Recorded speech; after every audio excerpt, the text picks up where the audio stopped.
Gender Identity, page 37. The term sex and gender broadly correlates with the distinction between nature and nurture. Sex refers to the biological differences between the sexes. These physiological features determine whether a person is male or female. All differences which are psychological or cultural are gender differences. These are social constructions and depend upon the individual being socially identified and having an identity as a man or a woman. So sex differences determine that women shall bear children, but it is a gender difference that results in more girls following examination courses in home economics. Okay, so physically, that is the sex that you are. It's determined by your DNA. Gender is then based around how you are socialised and how you are brought up.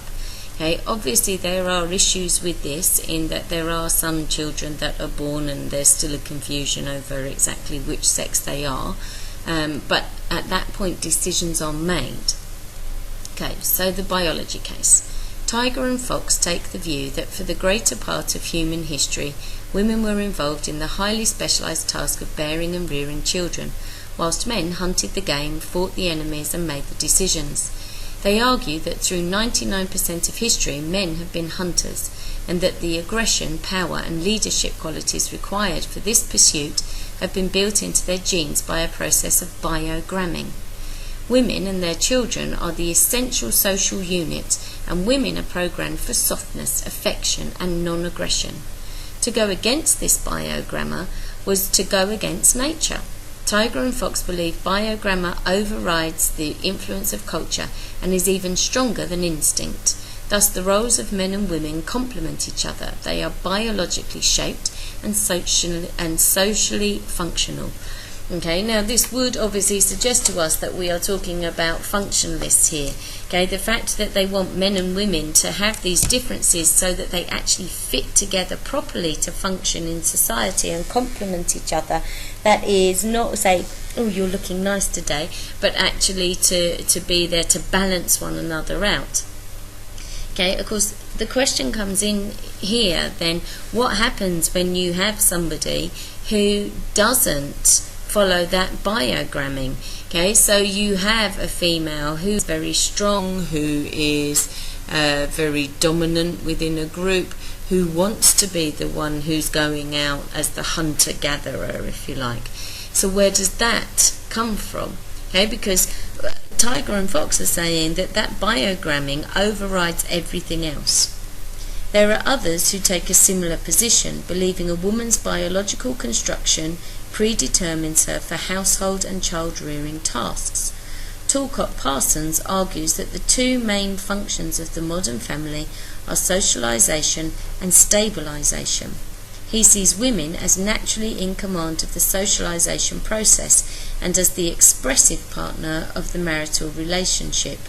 Parsons sees the expressive role of a woman as necessary both for the security of her children and for relieving the tensions of her working husband. Okay, this is the warm bath theory that is coming out that Parsons was famous for putting forward.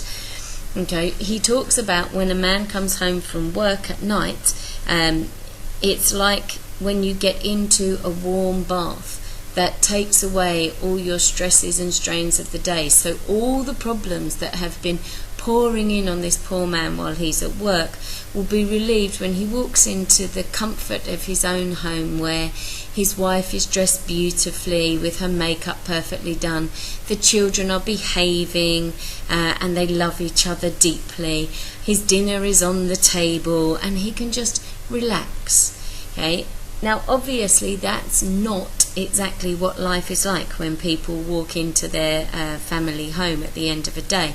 I have many friends who used to talk about the fact that when their husbands came home, they would push the children at them, saying, "You have them, I've had them all day, I can't bear them any longer." So in fact, there's that additional stress that comes on to the male as he walks into the household. Okay, maybe 10 years ago, a book in the US became extremely popular, which explained to women how they could salvage their marriage and actually save what was going on. And it suggested that the thing to do were all of those things that I just said about a family, that the wife would, take care over her appearance so that she was well dressed, made up, hair looking beautiful when her husband came home, and she only brought the children to him when he wanted to spend time with them. Okay, and this became very popular because people were seeing the demise of the family, the rise in the divorce rate, and they thought that they needed to go back to these more traditional ways of doing things. Murdoch argues that man's greater strength and woman's ability to bear children make men better equipped to do the heavier jobs and women more suited to doing the lighter and less essential jobs. Therefore, the sexual division of labour is an efficient means of dividing socially necessary tasks among the members of a population. In his study of 250 societies, Murdoch found that men hunted, mined and lumbered, while women gathered food, cooked, carried water and made and mended clothes. As women were hampered by childbearing and children, it was better that they took the less essential tasks that were nearer to home and were better suited to their weaker constitution and physique. According to Murdoch, the division of labour by sex arises from differences in strength for males and the demands of pregnancy and motherhood for females. Okay, so again we're talking about complementary roles here. This is what Murdoch is saying. And because the woman is the one that gives birth, she has that attachment, and there are going to be times in her life when she is heavily pregnant, and therefore carrying out jobs that are a long distance away from home or that are heavy manually are not a sensible thing for her to be looking at and doing. Of course, he does sound, slightly dismissive of what pregnancy and childbearing actually is. He seems to think it is quite an easy task to perform and a light task to perform, and he almost kind of trivializes it. In fact, many women would say that you have to be extremely strong to bear children and to be able to go through birth. Critique of the biology case. Feminist sociologists reject the suggestion that biology makes women into better mothers and housewives than men. They argue that sexual differences are socially, not biologically determined. The term used to describe the socially acquired characteristics associated with a particular sex is gender. Anne Oakley argues that although a division of labour exists, men do not always perform the same jobs. She took Murdoch's 250 societies and found 14 societies where lumbering is female or shared, 36 where clearing the forest is female work, and 38 where cooking is shared. She draws our attention to the Mabuti Pygmies, who have no division of labour by sex at all, and to the Aborigines, for whom fishing and seal hunting is women's work. In the former USSR and Eastern Bloc countries and in Israel, women are not discouraged from male work on the roads or in the steel mills. In India, 12% of workers on building sites are women. Oakley concludes that biological theories are based on the benefits and values of Western culture, so are biased and not scientifically well-founded.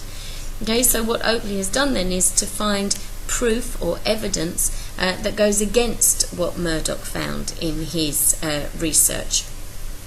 And at the end of the day, if a woman chooses what it wants to do is heavy manual work, and she is capable of doing that, why should that be, stopped from her doing just because of the sex that she was born into? And in the same way, if a man chooses that he wants to take on what are considered to be more female type jobs, like maybe a nurse or a hairdresser or a secretary, then why should they not be allowed to do that if they feel that's the right thing for them to do? The study by Margaret Mead of the Arapesh, Chambuli and Murdeganor tribes highlights the variation in culturally imposed roles. In Murdeganor society, both sexes are assertive and are fully involved in all aspects of social life. Among the Arapesh, both men and women are what we call feminine, gentle, passive, caring. Child rearing is a shared activity. After a few days, the wife will start hunting again, leaving the children with her husband or her parents, and she could be as long as 14 days away from home. Reminds me slightly of penguins. The Tuchambuli role organisation is completely the opposite of what we take for granted as normal.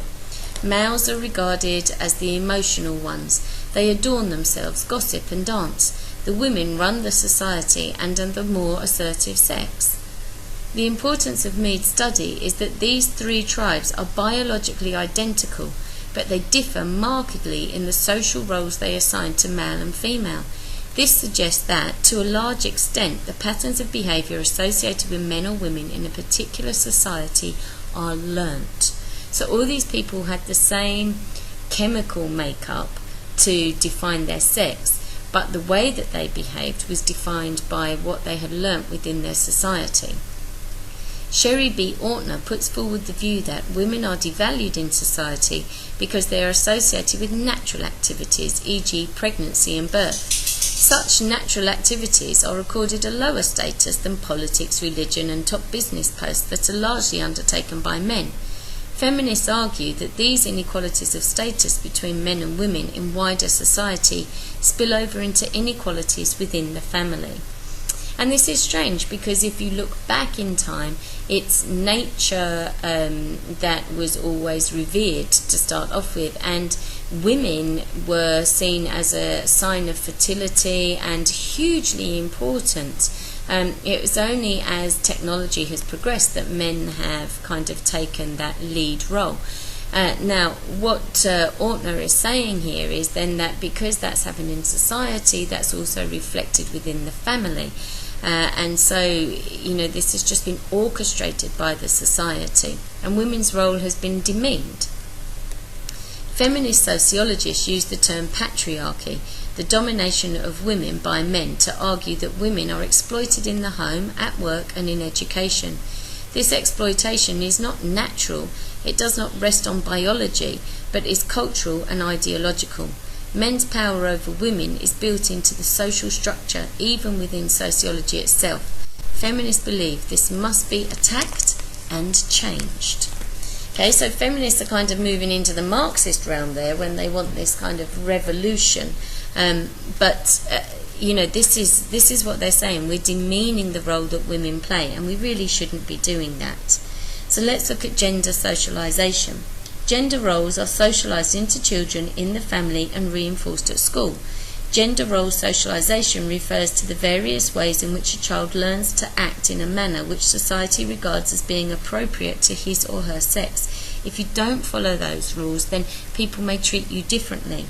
Role modelling and role expectations play an important part in this process. Parents expect their children to behave in certain ways according to their sex. Even apparently innocent observations such as, he's going to be a big strong boy and isn't she a pretty little girl, imply that males should be active and females passive. As children grow older, they are increasingly typecast into what sociologists term masculine and feminine gender roles. To play a social role is simply to act a given part.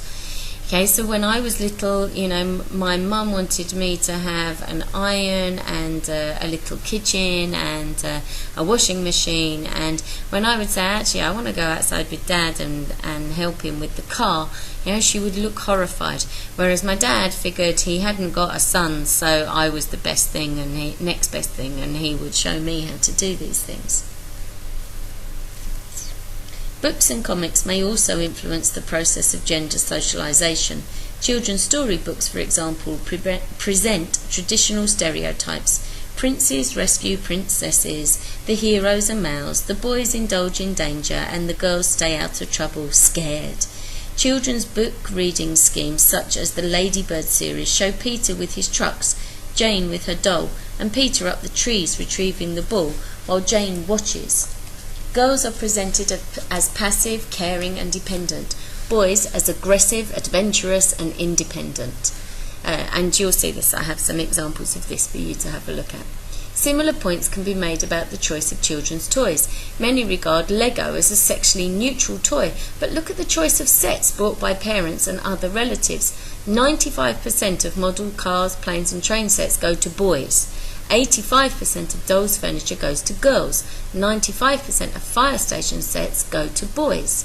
The children themselves buy only 7% of the sets that are sold. Parents and grandparents buy the vast majority. Thus, even a simple play brick can reinforce differences between masculine and feminine behaviour. This process continues in schools, as you will see in a later chapter. When girls leave school at 16 or 18, they often get jobs that are as well paid as those held by boys of a similar age, but opportunities for career advancement and salary increase are considered in the last couple of years that females have actually managed to start earning more than men when you look at this as a whole. This was from the Office of National Statistics in the UK. And again, it's parents who are making these decisions about socialisation for their children. When my daughter came home and started saying that she wanted a Barbie and she wanted pink fluffy things, I started to think, is this my daughter? How has this happened? But she'd gone to school and she'd met with other children at nursery school and they'd had all these things, and so she wanted them as well. And I really struggled with myself because I couldn't bring myself to buy her a Barbie. But my parents, they had no problem with that. So they bought her the Barbie, whereas I opted for a Jessie doll from out of Toy Story because I thought she had a bit more gumption to her. Subtle processing of females into gender roles takes place through activities in the media and advertising. The cosmetics industry uses unvarying, all-pervasive images of female beauty in its advertisements in order to exploit women's insecurities about looking beautiful and being desirable in order to catch a man, not to make themselves feel better, but to catch a man. Television dramas present stereotypes such as the nagging wife or the dumb blonde. Some newspapers and magazines feature photographs of naked or semi-naked young women, thereby portraying women as the passive objects of male fantasy. So these gender roles are continued on through the socialization processes that people go through. Are there any fixed differences between males and females? The feminist sociologists we have considered so far have attempted to show that social influences are more important than biological factors in determining the behaviour of the sexes. Other writers have gone beyond the level of debate to question the very basis of what are seen as the biological or fixed differences between men and women. Kessler and McKenna are ethnomethodologists who have investigated the way that scientists categorise the differences between males and females. They argue that there is no clear-cut way of differentiating between men and women on the basis of biological facts. Chromosome counts can be misleading because it is possible for an individual to have male chromosomes yet appear female, and vice versa, nor can genitals be regarded as a clear indicator of sex. Hermaphroditism is a condition where a person has both male and female genitals. There is also the evidence of transsexuals who have the genitals associated with one sex but feel themselves to be members of the opposite sex. Burke has argued that there are no pure biological differences between men and women. Rather, these differences are the product of a complex interaction between biological and cultural interpretations. She points out that the belief that hormonal differences are crucial in shaping the behaviour of men and women is held despite the fact that there is no one hormone or even class of hormone that belongs uniquely to one gender or the other.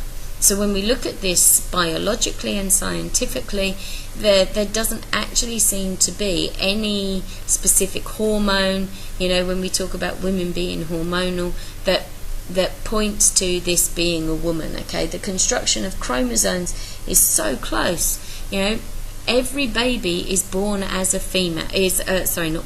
Every baby, when it is first conceived, is female. Okay, and it isn't until 6 weeks in that the chromosomes kick in, and it becomes decided then whether this is a male or a female. That's why all people have nipples. Only women need them. But because every child is conceived as a female, every person, every adult has nipples. Okay, but they're not needed, and the decision as to whether this is male or female comes in about 6 weeks into the process of development.